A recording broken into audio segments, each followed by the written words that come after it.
Whose boots were these? Juliet finds a magic tray of medical supplies. What? It's crazy that they thought they could get away with this. Yep, we made an error. We fixed it. I find myself suddenly rooting for Sims. I think Bernard is justified, even though he's kind of evil. Today we're watching Silo Season 2, Episode 8. Tell me what happened. First thing that happens is Juliet got herself the bends. She's feeling some joint pain. And then after that, Mechanical hatches this crazy plan to send the ninjas up. Super crazy. Martha and Bernard cut a deal. Oh, yeah. Lucas decodes this secret message, which turns out to be a big old nothing burger. Oh, yeah. Martha is being watched by Bernard. Martha gives him the finger. Bernard watches it in her apartment and likes it, I guess. Yep. And then the down deep ninja squad gets their asses caught. What are they doing? Amateurs. Oh, yeah. And then Sims and Rick Edmundson, they do some gossiping in the farms. Mm-hmm. And then at the very end of the episode, Juliet gets captured by the Hunger Kids. Oh, yeah. Hunger Game Kids? What do you think about the episode? Today's episode, I give it a 6 out of 10. I thought it was better than previous episodes, but still not awesome. Mm-hmm. Some goods about this was we meet the people sneaking around in Silo 17. Finally, it's been implied through like camera work and stuff, and it's like who's sneaking around? Finally, get to see them, and it turns out it's the Hunger Game kids. Crazy. So Juliet got the bends, so that's kind of cool. That she went up way too fast, so she has to deal with that. Lucas Kyle is becoming more powerful. It's kind of cool to see his like character arc from like nerdy scientist guy to guy in the mines to now this. And then Bernard may be justified. That's also good. Like I'm kind of conflicted sometimes about him. And Sims, his character flaw of like always going to intimidation is starting to really bite him. I like this sort of character flaw. Some bads. Man, the terrible mechanical ninja team. What were they doing? Pathetic. Another bad, it's like the people in the silo, 17 and 18, like, what about food, water, air, medical supplies? It's still kind of fuzzy, like how they're getting all these things. And Martha's obsession with Carla, the supply head, like doesn't really make much sense. Agreed. So overall, solid episode. I give it a 6 out of 10. What did you think? I give it a 5 out of 10. Kind of a middle of the road, nothing really special. There was nice progress and some mysteries, but also nothing really answered yet. So, just moving the bar forward. Juliet went back underwater to adjust her internal pressure. I thought that was really good. I don't know if it was accurate, like if she went far enough and slowly enough, but it was good to have consistency that she created this problem by going up too quickly and she had to go back down and fix it. The cons for this episode was that it was mostly just interpersonal relationship stuff, just politics. It feels like drama for drama. It doesn't feel like why were they having these arguments? Why were they having discussions? I don't quite see it. It was dramatic, but also I didn't see why it was happening. It was wild, absolutely wild that the mechanical thought they could climb through that central staircase in plain sight of all the raiders. And they're like, how could you think the raiders wouldn't be seeing you? Like that's where they're stationed. Crazy. I also don't understand why Martha is sacrificing her relationship with all of the people in the Down Deep for Carla McLean. Like, yeah, they say that they were married 25 years ago, but then after 25 years, Martha went and lived inside her apartment and like didn't talk to anyone. So she lived alone for like 25 years, having no contact with Carla McLean, having no contact with like anyone. And then she gives a speech about mechanical. We're mechanical. We stick together. We're the Down Deep. And then almost immediately just betrays them.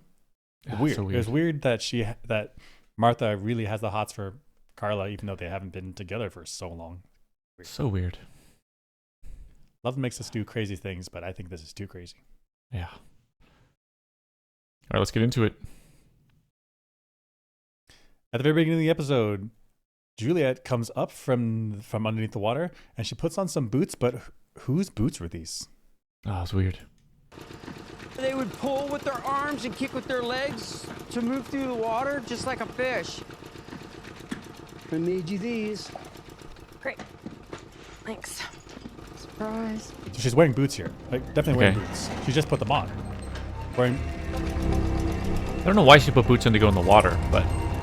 So this one makes sense to me. Okay. If you're going in a pool, you don't put your boots on, right? Because the pool is clean on the bottom. There's no sharp stuff. You're not going to cut your toes. But if she's going adventuring down into this deep water where nobody's been for however long, like you don't know what you're going to encounter, I guess keep your boots on. It's going to be super hard to swim, but she's not swimming. She's going to have an airline with her. She's going to be like going along the floor, keep your boots on. I mean, I get the need for foot protection, but it's such a heavy thing at the end of your legs. Yeah. And like, I mean, you're not going to step on things because the body's so buoyant, but I get the need for protection. Okay. If you ever have to swim or tread water with even like ultralight sneakers on, it really messes up your swimming. It's really... But she's not trying to swim here. She's just trying to like protect her feet, go adventuring underneath the water. Okay. But she's got them on. That's the key thing. She's got them on. Yeah. Okay. And she takes them off. Okay. Actually, I'm not even sure why she took them off, but she took them off. Took them off.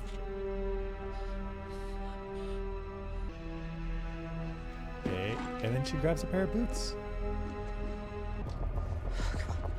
Whose boots are these?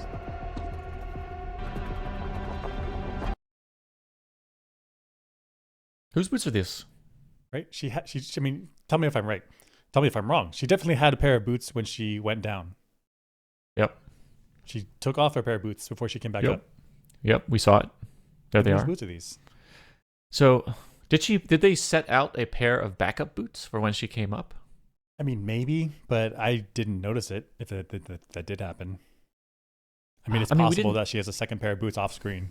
We didn't see all of the prep work that went into this adventure. Like the building the crane and the rope and all the supplies they may have brought down to that part on the stairs.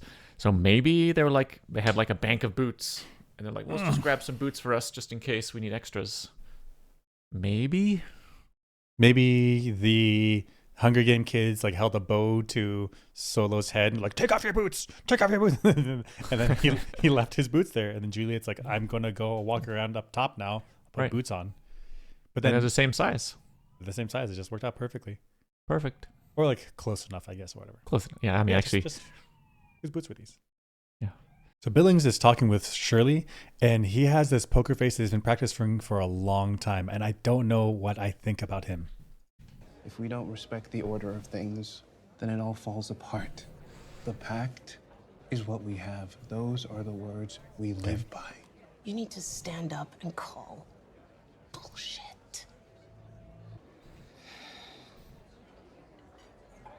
He held it together. So he says that we have the pact. These are the words we live by. These are the law. And it's the unifying principles which keeps everyone in the silo safe. He doesn't say that word for word, but that's what he's saying, right? Yep. But he doesn't follow the pact. He I don't know if he has the syndrome or what the syndrome is, but he thought he had it. And so he should be going outside to clean. But then he doesn't. So there's a clear law that society has agreed upon. This is punishable by effectively death. And he's there like, I'm the sheriff. It doesn't apply to me. And okay. So the first time you get the shakes, you're not being like, I got the syndrome, and then you got to clean. So you got to like, there's some turn on time where you like to verify it. Right. Plus the consequences of saying I have the syndrome are so high, you're going to wait a while, right? Right, to be sure for sure. Like it wasn't like I had food poisoning, got a shake or whatever. Yeah. Right. I see. So at what point, how long do you have to wait before it's like, okay, he's gone from the sheriff who's upholding the law to a corrupt cop who's allowing a person with the syndrome to be on in the sheriff's department? When does that turnover happen? 6 months? I don't know. Doctor's diagnosis? It's especially complicated because it's not like it's one of his underlings. It's him. Like he is personally benefiting from not upholding the law. That's right. Right. Like if I'm a cop and I'm like, I can park my car anywhere because who's going to give me tickets? Well, not me. Like that's not cool. But there's like perks in law enforcement. It's like you get a couple of perks because you're a city worker, you know. But this is a serious offense because this is a basic part of the pact to stop the syndrome from spreading or causing social upheaval. That's a good point. That's a good point from spreading, like because for us it looks like Parkinson's or some other type of neurodegenerative disorder, and as far as I know, they're not contagious. So it's while not good for the person that has the syndrome or the disease, but it's okay for everyone else around them. Like it's not going to hurt them. But we don't know. We don't know what the syndrome is in the Silo universe. It could be something contagious. It could be something that is contagious but has a delayed onset. So Billings has the syndrome, but he may have got it as a baby. And so Yep. if you could transfer to something to a bunch of people and they wouldn't even notice it for several decades, that could be something that's really serious in this limited 10,000 time capsule bottle of a society. And so I'm guessing at why is it such a big deal in the silo? Right. They may not actually know if it's contagious or not, but the pact people were like, we don't know if it's contagious or not, therefore we have to act as if it is. You need a And hard line. therefore, we got to hardline it. Maybe someday we'll figure it out, but today we do not know. We got to kick them out because we do not want this to spread. Kind of So sucks. it sucks, but that's the law as decided by the founders, the pact that they made, because that's whatever they needed for their society. And so here's Billings clearly in violation of it, and then so he breaks the law for his personal benefit, but then he says, "Oh, we live by the pact. That's our law. That's what we have to live by." But isn't that hypocritical? Isn't that cheating? At the same time, Isn't that corrupt? it is corrupt. But at the same time, sometimes breaking the law as a law enforcement officer or a member of the public is a good thing. What do you mean? So, for example, in the civil rights movement in the U.S., the law on the books were just like racist. Yeah. And there probably were a lot of cops who stood aside as people flagrantly broke the law, which was, we now say the laws are bad. We could say to that police officer who stood aside and allowed the civil rights movement to take place, as a corrupt cop, not enforcing the law.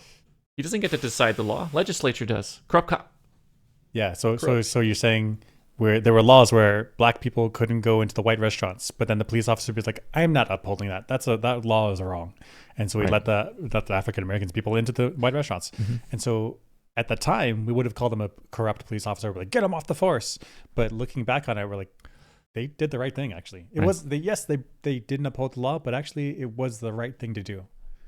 So how do you determine in the current moment? How do you determine which is the right move? Do you uphold the law, or do you say I'm going to go against the law? And each person's sense of right and wrong will guide that. And history gets to decide. Well, that was a good decision. That was a bad decision. He's corrupt. He's not. But how do you know? So That is a good Billings point. here, is he breaking the law for the betterment of society, or is he breaking the law because he's corrupt? Is it just history that decides? I see it. Because while yes, he is personally benefiting from not executing himself, he is doing good stuff. Yep. Complicated. So in summary, win, Win. and then you're okay. Mm-hmm. Deal with the consequences after. Mhm. This was a weird scene to me because the Down Deep, they're catching this plan to send the ninjas to go get the supplies. And Martha says, we should just get the head of supply back down here so we can get supplies. What? You don't need to get to supply to get bandages. You need to get McLean back so she can get bandages. So there's Okay, like an what's the problem? embargo on the Down Deep, right? Mhm. There's an embargo on the Down Deep. That's right. So if head of supply comes back down to the Down Deep and it's like, please send us bandages, Bernard's going to say no, right? Why would you That's say right. yes? That's right. There's an embargo. So yeah. Martha's like, get Carla McLean down. She's the head of supply. But like, what's the head of supply going to do? Like, she doesn't carry the supply herself. Right. She's like an Not in her administrative person. Right. She's going to send a message to somebody else, and they'll be like, get the teams to bring it down. Mm-hmm.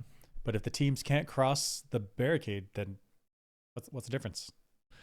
Does that mean that Carla has like a bunch of smugglers around the silo that can get supplies through barricades? Why would she set up that system when it was peaceful? What?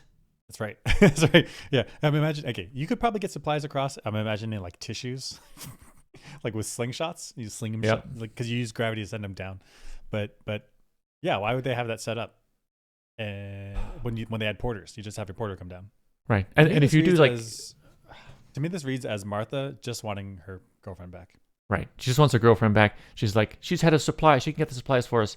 But like 5 seconds of thought will be like, she's not going to be able to get any supplies for us. Right. She's an administrative leader who cannot overcome the embargo. So Right. what are we even talking about? What are we talking about? What is this? Martha, she's lost all perspective. She lost it. Love makes you do She's crazy lost. things. That's true. That is true. So this is Bernard and Lucas Kyle talking about the plan, I guess the pact, and how Salvador Quinn came up with the pact. Does this make sense? Salvador Quinn was not a failure. You let the rebels erase the servers and burn the books. That's what we've been taught, but it's not the truth. Salvador Quinn saved the silo. Before him, there were rebellions every 20 years or so. And every rebellion risked the opening of the airlock and the death of 10,000. Okay, wait. So there's rebellion from mechanical to the up tops. What is this rebellion where they're like, we got to the top, open the door and kill everyone? Like, what are we doing? I see. Like, send a team, send a guy first and see what's what outside for real. And then, so send like one guy and then send 5 guys, go do some surveys. You send one guy with a rope on him. And if he dies, you're like, when you get to the top, look around and pull 2 times to say it's okay. But if he dies and he doesn't pull the rope, you close the door. Yeah, why is the rebellion every 20 years like, let's open up the door, let's open up the airlock, 2 doors, let's open up both doors and fully expose the silo to the outside world? Like, what is this rebellion? What is this?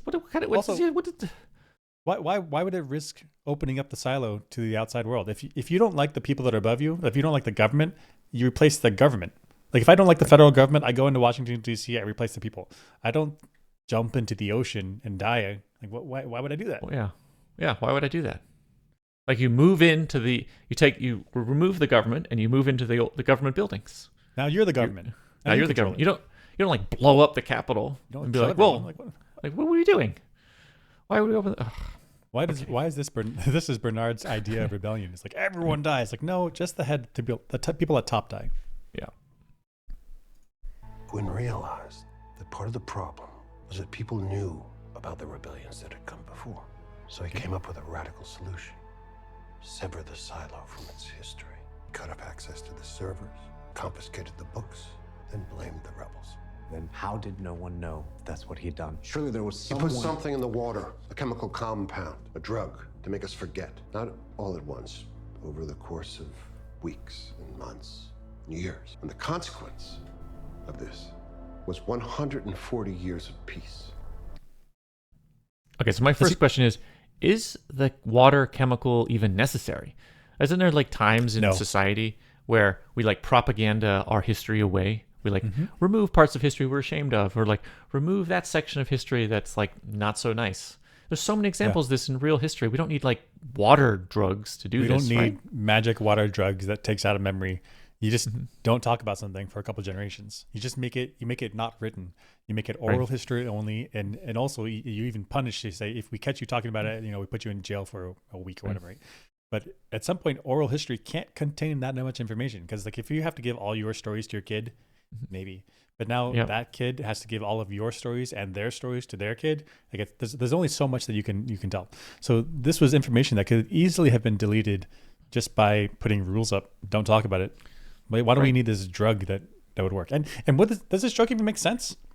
Like, I understand you could use chemistry to block short-term memory from being saved into long-term memory, but to have this like retroactive single memory that comes in and gets deleted, like we want to delete the rebellion talk, but not your childhoods, not your access codes, not how to operate the machineries. Like, I just don't believe it. So in season 1, we talk about there's this drug that like targets the memories of specific items in the memory, but like you still have everything else. Yep. So I don't know how the brain works. I don't think science has evolved to the part where we know like the brain works, if this is possible or not. But it stretches credulity, because like, how would you target specific parts of not just specific parts of the brain, but like specific memories that are shared between different people? So it's like there's a pattern of memory in the brain, like neuronic connections, or however, we don't really know how it works. And the chemical like, boop, found it, and then delete. Don't like it. That's advanced. I guess it's possible because it's like this future society. However, I find it unbelievable. And they would also have to manufacture the drug in the silo when they wrote the pact. It couldn't be like, from the before times they gave us this advanced drug, let's just pop the pills. No, it's like they have to tell the computer, like, please manufacture this drug, which means like, holy crap, what kind of tech is this? Damn. And is it still being constantly supplied, or was it just during a window of time during those 2 generations where it would have mattered? I mean, if it's in the water and the water's being recycled, meaning goes through the human body, I think it has to be constantly put into the water supply. Meaning because still otherwise the manufactured. human body would be the getter. It would be the filter. Yeah. You would absorb the drug into your brain. Right. So I guess it's still going. Yeah. Crazy. Crazy. This was weird to me. Juliet finds a magic tray of medical supplies. What?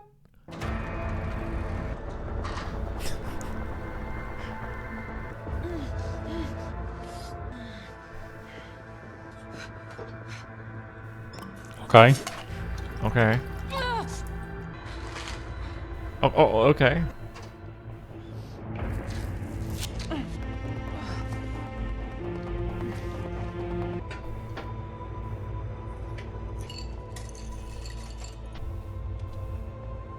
Oh, little painkiller too.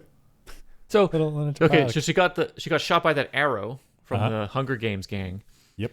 And then she runs to some place, and there's a tray of medical supplies just ready to roll with the supplies she needs. That means she's got the alcohol, probably the disinfectant, that's clean, ready to go, sitting there, ready to pop open.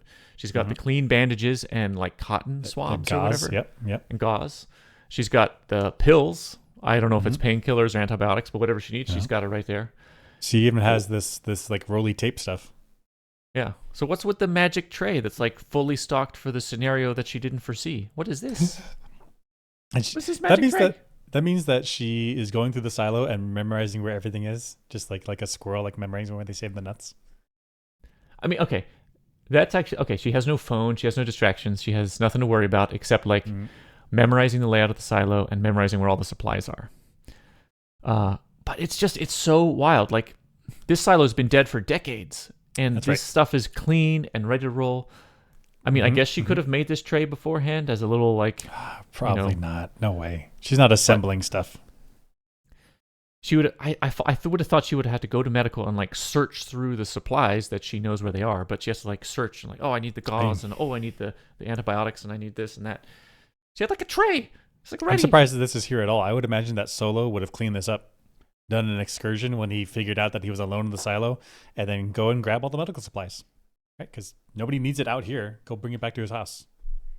I mean, or the Hunger Games gang. They also are why didn't around. they get it? Yeah. I mean, maybe they left it in place because that's where they stored in place, and they have access to the entire silo. That's true. You need to centralize it. The whole silo is centralized. Maybe the Hunger Games kids are like, we shoot arrows at each other all the time. Oops. And so let's make an array of trays that are ready for arrow injuries. But yeah, and like at like different locations about the silo, like different heights. Yeah. So yeah, at these different levels, at medical on these different levels, we'll put these trays. So when we get into fights, we'll be okay. That's wild. It's wild that she had all the things that she needed right here. Right here. I mean, I think the biggest thing is the clean disinfectant ready to roll. Because maybe there's some clean bandages and stuff that could be stored for long periods of time, but clean disinfectant. That's like it's just like corked.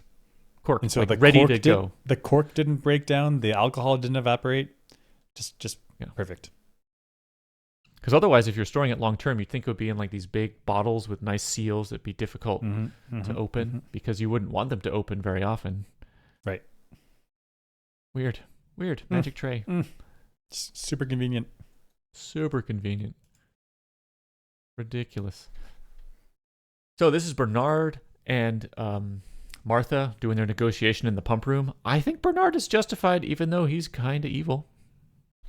I'm trying to save the silo, Martha, and I am forced to go to any lengths to do it. Well, bully for you. What Mechanical is doing will get us all killed. So you say. I do say, and I also say, that before I let that happen, your wife will suffer more pain than she ever thought could exist in this life. Yikes, dude.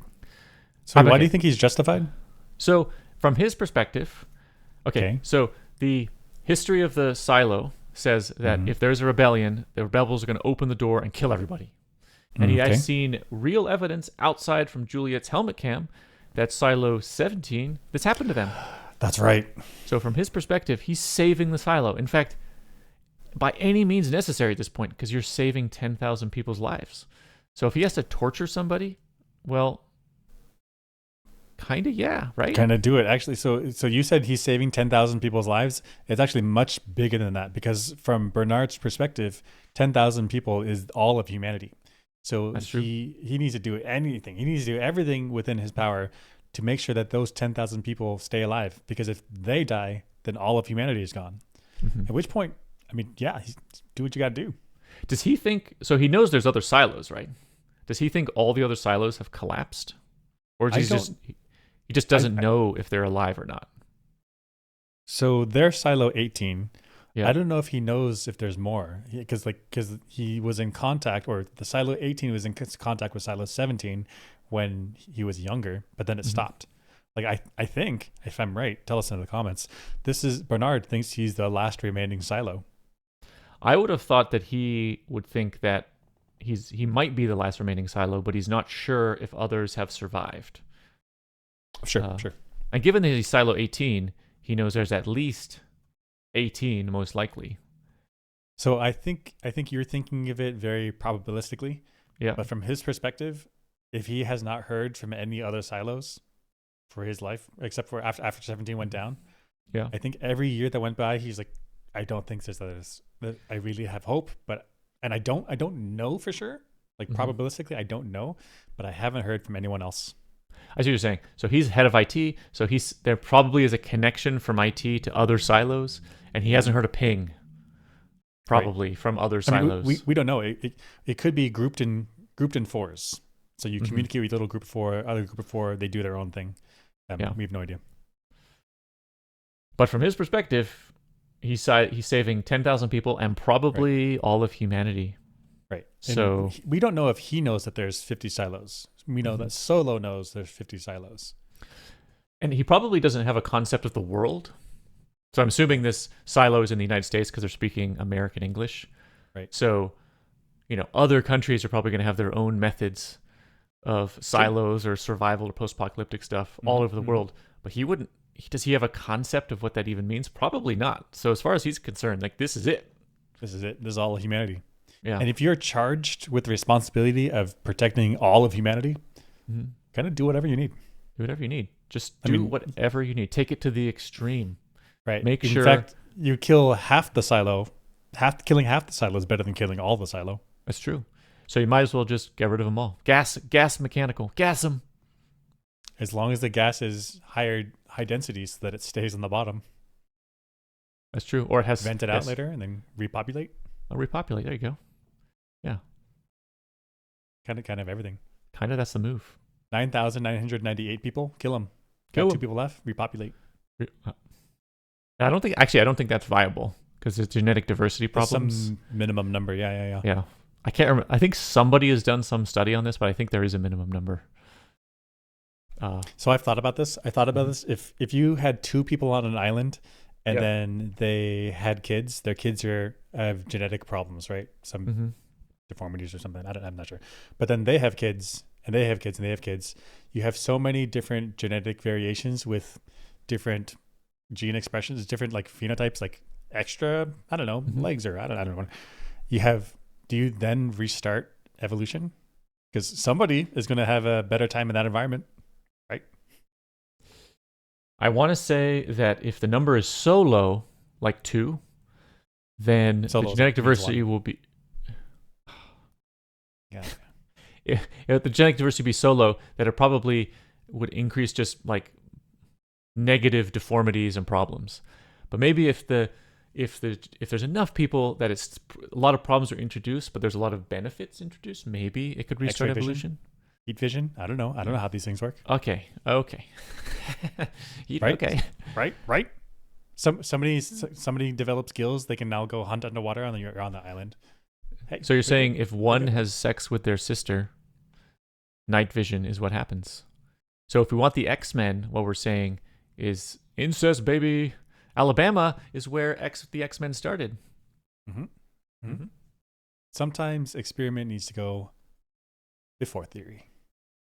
This is the Down Deep. The Down Deep is climbing up, and it's insane because like this is the central tower, and the central staircase. You got a dude climbing up like these walls. There's never anyone there except for this weird excursion.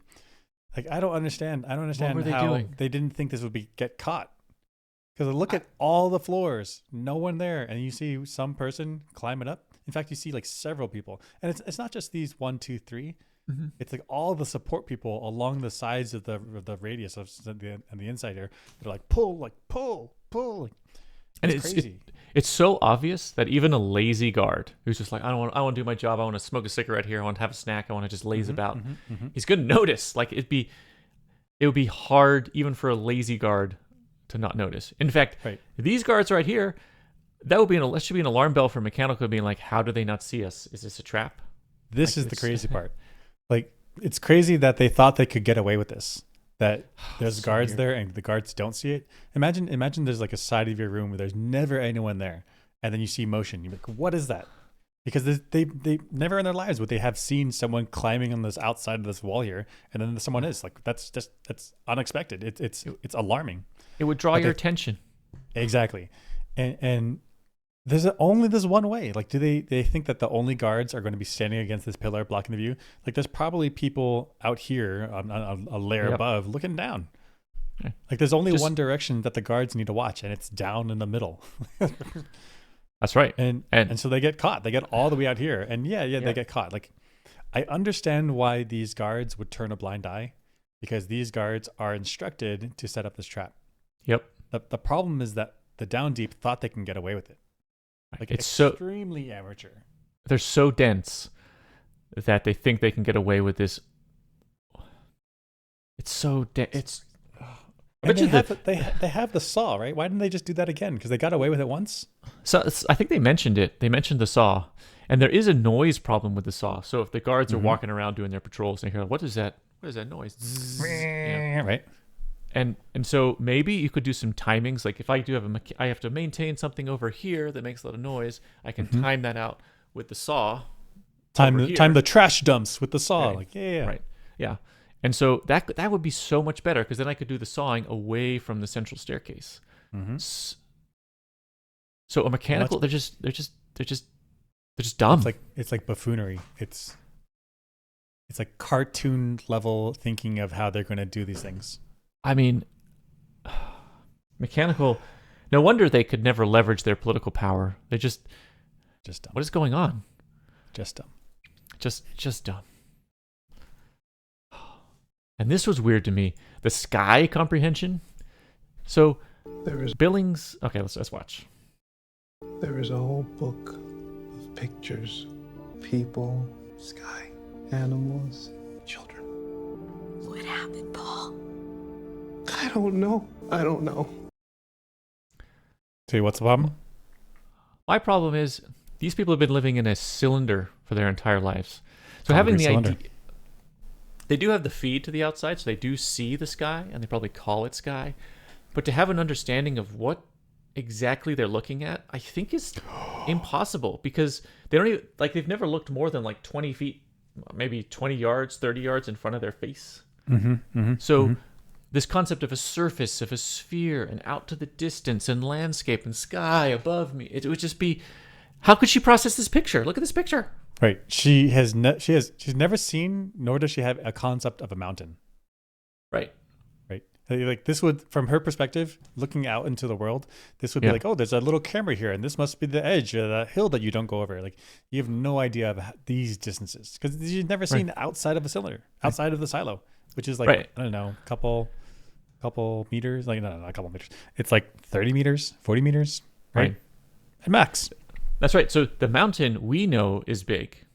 So we know, mountains are big, so that mountain must be far away at the edge of the picture, like in the background, way back there. But she has no concept of a mountain, so her brain would be like, it's big. Oh, so this close. is the ridge. That's just like the one that I see on the screen. So there could be a tree up here. You know, it just doesn't happen to be a tree there. Right. And what are these colors? Yellow and green. That's right. Because does the silo have artificial seasons? Does she know what trees look like when they turn colors and fall? She'd be like, why are these trees yellow? Is it yellow trees? I mean, even if she's seen a tree turn yellow, like a single tree in the silo, a bunch of trees in the silo, to understand that, like, you could cover land with trees and they could turn yellow all at once, creating this beautiful. Right. And then not the trees aren't purposely planted there by humans. Like no, like this is just how they filled the land with their own Right. tree, It was just tree stuff. So you got like mountains and sky and yellow trees and maybe even a river's in there. And like, how are the silo people even? There's no way she could comprehend this picture. Like the human brain is not built for this if you've grown up in the silo. I've heard of this about people that live in deserts or even just not a desert, but like deeply inland. They like hear about the ocean. People describe like it's so much water, and they're like, okay, sure, whatever, a lot of water. Then they go to the ocean and they like crumble to the ground. They're like, I had no idea. I had no idea that it's water as far as you can see. Like it's totally just mind explosion. Never seen anything like it. Actually, we have some examples here of things that are hard to comprehend at first glance. Images. Let's take a look. Just things if you don't know what they are, then like what are you looking at? Yeah. Like what is this? Take a pause. What's your guess? It's black and white. Black and white. Old timey. What? No. Yeah. So what is this? Okay, this is the shoulder of a weevil. So this is the leg, and this is the joint that goes into the weevil. And you would think like the legs move around. There's probably going to be a ball joint. Not a ball joint. It's not like a ball with an arm that like you rotate around this thing. It actually, the legs screw, like see this like corkscrew? Yeah. It screws into the body. And so this is like synchrotron. This is the 3D rotation. I forget what this is called. But like, yeah, you can slice it. Tomography, there it is. From a synchrotron. You can slice this up different angles to see the structure inside. Actually, so it's like really advanced microscope. Essentially, exactly. Looking at these tiny features. Okay. Here's a weevil, and so like you look at these arms, you're like, oh, it's probably going to be a ball joint. No, it's not. They screw into the socket, and the idea is that when you screw the arm in, then you can survive these big drops because you don't have a ball joint with ligaments that get ripped when you hit the floor. So they like twist their arms into the torso, and then they like secure in real tight, and they can drop real far. But without knowing the answer. What is this? What? Yeah. So without proper training, knowing about X-ray or electron tomography, without knowing about insects and the joints they have, without knowing how to process a black and white picture of this type that's got this 3D look to it, it's just you look at it and you think, my brain isn't processed. It's not. I don't know what it is. I don't know. Like it just looks like nothing. I can't process it. You start reaching. You're like, is this like a finger? I don't know. Yeah. So we have more. Let's take a look there's more where it's like, what? Like, what is that? That is like your brain just looks at patterns, but you aren't going to be. I mean, it looks like how like, like, oh gosh, what is it called? Water lilies. Oh yeah. How they'll grow into each other. And then, so this is a little gap between them. Yeah. And so they're like growing, pushing, and then they don't overlap. So then they get pushed, a little gap. Yeah. It looks like but that. it's not like my brain snaps into like, oh, I know exactly what that is and what kind of conclusions I should draw. Like, no way. What's the next one? What's this? Is that a huge creature? Looks like a huge creature. Go out to kill stuff. Is it deep in the ocean? Yeah. Is it? But then these are skinny, so then probably not in deep ocean because it'd probably be bigger structure. So if I was reading in a book like this is on the outside, I'd be like, no, thank you. I do not want to leave the silo. There's big monstrous creatures. These things are roaming around with no clear legs, right? So that means they fly. These are flying things. Oh, I mean, terrifying. And then there's like these two attack types, and then there's this one guy that's like a gatherer type. Yeah. Start filling in stories for these massive monsters who are going to kill us if we leave the silo. I have no idea. I have no idea what scale this is. It could be massive. It could be tiny. I have no idea. No idea. Arthropod? It's like a horseshoe type thing? Yeah. Horseshoe crab, you know what I'm talking about? Like a crab, yeah. Gosh, but okay, to be fair, the people in the silo don't know what crabs are. That's right. So this is just terrifying through and through. I mean, do people in Arizona know what a horseshoe crab is? Like, why would they? Like, what? Right. They have the internet, but but if you look it up, but it's not an animal that you encounter that you've seen before. Right. You're like walking along the shore. You're like, what is this? Yeah, that's true. This one, that is hard to comprehend. What am I looking at? Now there are some scales here with magnification numbers and stuff, but if that wasn't there, it's like, what the heck? Am I looking at like the forest floor? What am I looking at? Is that mushrooms? Is it spores or is it Spores? like, it kind of reminds me of the brachialis, like in your lungs, like where they branch out. Yeah. But I don't think it's that. Yeah. To me, those circle thingies look like the tops of mushrooms, maybe. Oh. I don't know what this is. Yeah. But based on the scale there, it's like, this is the expression you expect her to have. Yeah. You're like, what is this? Like, what is this? Like I see, dear husband, that you're crying, but what is this? What are we looking at? Yeah. And then this next one is like a normal scale one. What is this again? This is a hole in the ground that's been burning for 50 years. Okay. And where is it? I forget. It's like in the Middle East somewhere, right? It's like yeah. natural gas, Turkmenistan, maybe. Yeah, it's getting like it's burning, and then a siphon effect is pulling more natural gas up, which is then burning, which then causes more siphoning. Yep. So it's like a hole in the ground that looks like a gateway to hell. Right. But if you didn't know what this was, you'd be like, "What in the world? Like, is this?" You think this is a different planet? What? That's right. Like I've never seen a hole in the ground that just burns for 50 years. That's right. It's not like there's trash in there. There's not like there's trees, like wood. Like it's just dirt that's burning. Yeah. It looks like the layer of a villain from a Marvel movie or something. Like, not real. That's right. Not real. That's right. But it is real. Like, what? Yeah, gosh. Imagine if you've seen a mountain. You've seen several mountains, and then somebody shows you a picture, and there's a mountain that has a hole in the top and a big old cloud on top. You're like, what is that? What are you showing me? Like, I don't know what it is. We know it's an eruption because we've seen videos of it. But imagine someone that's never seen it before, never heard of it before. Then you're like, oh yeah, the top of the mountain blew off. You're like, shut the front door. Like, mountains don't blow up. Mountains don't blow up. They're big piles of rock. What are you talking about? Blow up. Right. So I think the summary of this is based on education and your experiences in life. Your image processing comprehension for your brain is dependent on that. And if you don't have the context, then you wouldn't be able to process images from essentially situations that are alien to you. And I think this is alien enough to the people in the silo that this is just a blob of color to them. What is her entire life? Her entire life is living inside the silo. Concrete everywhere. You see maybe 30 meters from side to side, like really not much. And so to see, like, how could she even conceptualize like this expansive space? It would just, if you had somebody, like we were sitting there next to her and we're like explaining it, she's gonna have to like leverage the most abstract parts of her brain to even conceptualize what she's looking at. And we're like, it's just landscape, no problem.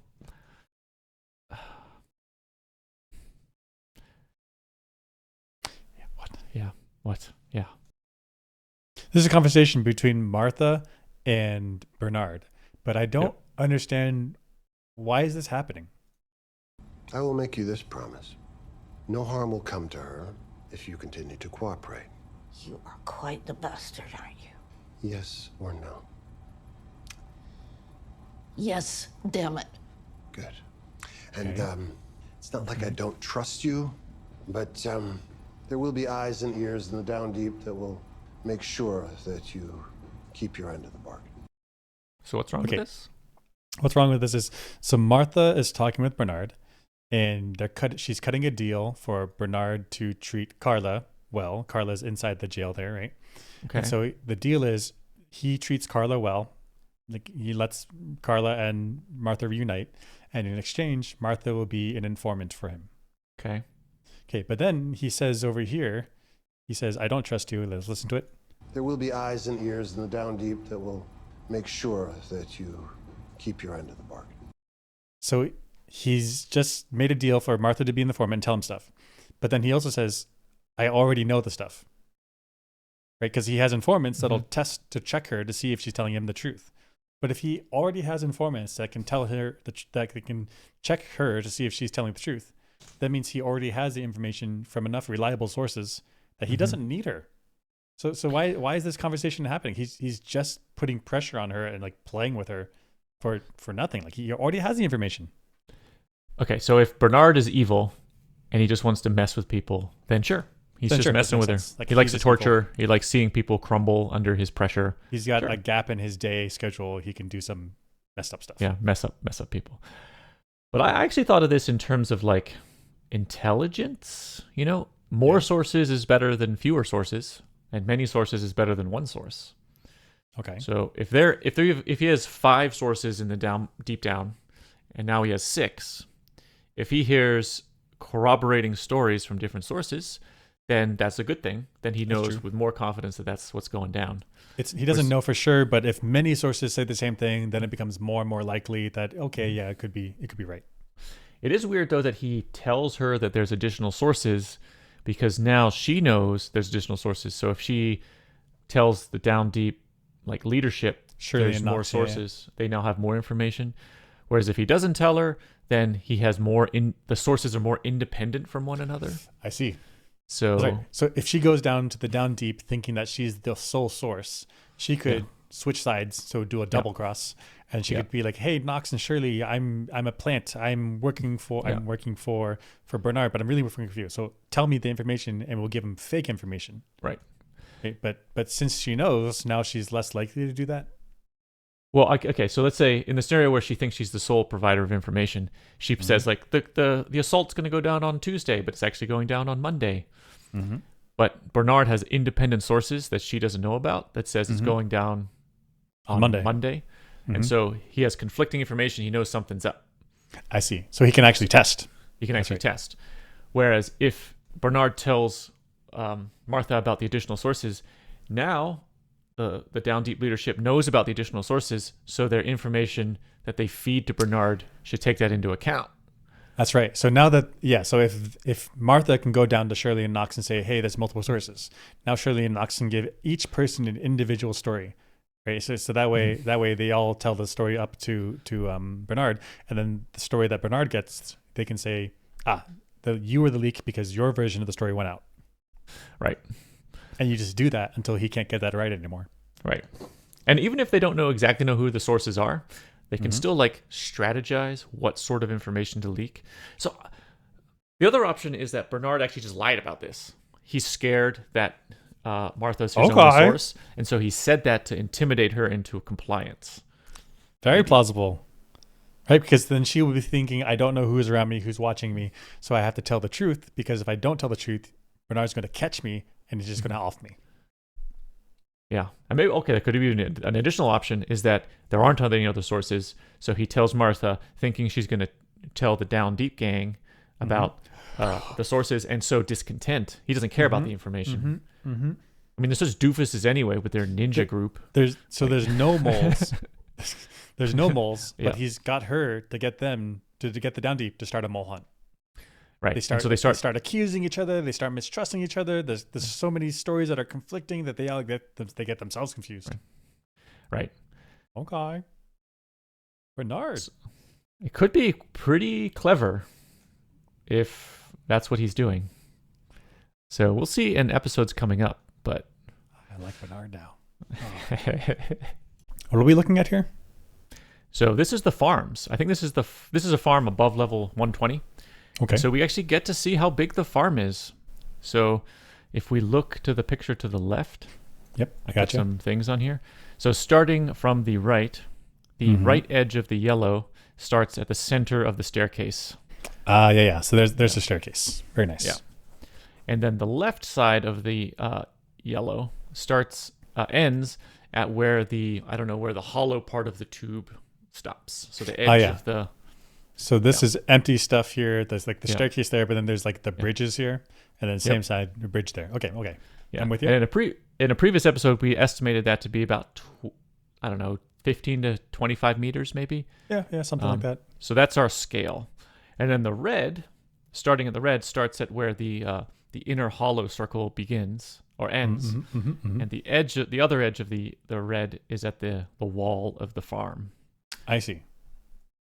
So we can use the scale. Go ahead. If this is like a disc, this is like the edge. Yes, exactly. Okay. So since we know the yellow distance roughly, we can use the yellow to estimate the red length, and we can get an area of the annulus. So this is a picture. I just translated the red and the yellows over. to get a scale here. So if the yellow is on the high end, maybe 25 meters long, that's the radius of the inner void. 1, 2, 3, 4, 100 plus 10. Okay, 110 meters. Yeah, so about 110 Okay. 110 meters for the radius of this annulus, which So from the inside to the outside, yeah. 110 meters. Okay. Then we have a top-down bird's eye view picture of a floor in the silo. The green represents the farmland. Okay. The black in the middle represents the void where the stairs are. Central staircase. Okay. Yep. And then the edge of the green represents where the wall is, where the farm ends. I see. So the red there represents the distance from the inner edge of the staircase area to the outer wall. Okay. Yeah. I'm with you. Yeah. Yeah. So now we can estimate the area of the farm, Okay. which would be the green area. So This is really if you look nice. at the formula in the middle there. We take the area of the entire outer circle, Mm-hmm. and we subtract the area of the inner circle where the staircase is. The black disc here. Yeah. Yep. So that would be, so the area of a circle is pi r squared. Mm-hmm. So we plug in the outer radius and the inner radius correspondingly. Plug it in. And then that we said 110. Oh, wait, this is wrong. Because the red is 110. So the outer radius should be 135. This is a mistake. Yep, we made an error. We fixed it. Here we go. Okay, so the outer radius should have been 135 meters. We verified. Mm-hmm. So now walking through the math, if we 135 squared is that 18,225, and 25 squared is 625, and then 18,225 minus 625 is 17,600 times pi is this 55,000 meters squared, which is about 10.3 football fields, American football fields. So this from a previous episode, we talked about how many, like what is the per capita size of farms in the U.S. And we determined that it was at the bottom here of this, our flow here, was at 750 American football fields of farmland per person in the U.S. So clearly this is not enough space for the silo to support 10,000 people. Right. However, they're doing indoor farming, they're doing vertical farming. If there's some like AI support through IT, maybe they can get a lot of gains. Also, maybe they don't move around as much because they are like literally in this tube their whole day. So their caloric needs are a little bit less than normal people in today's world. So with all those gains, maybe they can eke out enough food with about 10 football fields per farm floor. Maybe they could eke out enough food for the entire silo. I don't know how much leeway there is, but so the size of this farm we're estimating is about 10 football fields. Yeah, that's kind of reasonable. Yeah, kind of reasonable. And we said there's 6 farms, two floors per farm, so that's 12 times this. So I see a decent size. And they are doing vertical farming. I mean, there's definitely vertical farming there. Although we've not considered, like they have layers of cows, but that means they need to grow enough food for the cows too. Oh, that's right. But they do need protein sources. And we didn't actually see if the whole floor is taken up by cows. True. And I wonder if some of those cows are from milk. That's protein sources. True. And so they take up less space. And now we're getting into details, which I don't think we can know. We'd have to look at like the blueprints of the silo to know. It's also weird here that they only take up a small footprint on the entire floor here. Surprising, right? It's like, for example, there's a walkway here. There's a lot of wasted space. I thought you could fit another entire row here and just walk on the concrete. Right. Kind of weird. Maybe that means they're rotating crops. Oh, you're saying like this concrete planter can every few years it gets moved over to a slightly larger radius, and then the soil that was here gets to recover while this soil is being used. Right. And maybe people can walk on it, not a big deal, but maybe. And it's also interesting that there's little patches, big patch. Like little patch and then big stretch. Maybe a computer system is tracking how much like the soil is being used. And so every crop rotation cycle, they can move the vertical farming around so that the soil is optimally rotated and holds nutrients, maybe. Neat. I thought of it in terms of pathways. So like say if you want to go to the center here, That's easy. You just go to the center. Like there's a little zigzag, but you can walk right to the center. But Right. if it was continuous, then you were here, you'd have to walk all the way to the edge to get to this pathway. Yeah. Whereas if you have these little gaps, then you can take a little short path. Like if you want to get to over there, you can take a little short path. Gosh, at the same time, like how much time do you need to go to the plants daily to do things? Yeah, I don't know. I mean, I don't it know. could be. It could be like there's someone with That's a true. little like hand prunes, and they got to come by and cut out the weak fruit so that the strong fruit can grow bigger. In which case, yeah, maybe it is a good idea to have these short paths. Got people going in and out all the time. Right. It does I look don't a know. little bit random where the gaps are, Sure does. but that could be down to that AI system, like the IT system saying rotating the crops in an optimal way. Oh. Yeah, because they have that legacy AI, and I Yeah. assume that all the camera feeds are getting shoved into it. So it could, so IT could have a like farm simulation. This is where you should plant it, but actually it's the AI saying like a strip here, gap, strip here, gap, strip here. Yeah.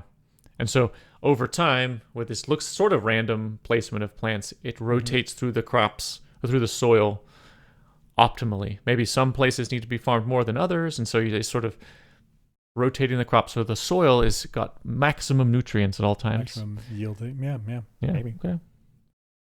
Cool design. Yeah. Hopefully there's be a firefight. I know this would be so cool. Like paintball arena. Oh All yeah. these like pathways and hiding, but you can kind of see. Yeah. Yeah, cool. But you can kind of see, yeah. And this is so weird to me that Sims just cannot quit intimidation. He cannot quit it. Cannot quit it.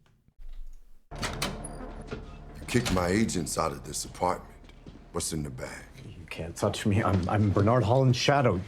You have no idea what I can do. Mayor Holland So asked me to bring it close. to him. Why? Belonged to her. I don't pretend to know what's in Bernard's mind So- as far as you're concerned. So, yeah, Sims comes in with the intimidation first. I like that tactic. Comes in with the intimidation, walking hard, comes up to him, intimidates. I like that tactic. Okay. Okay. Okay?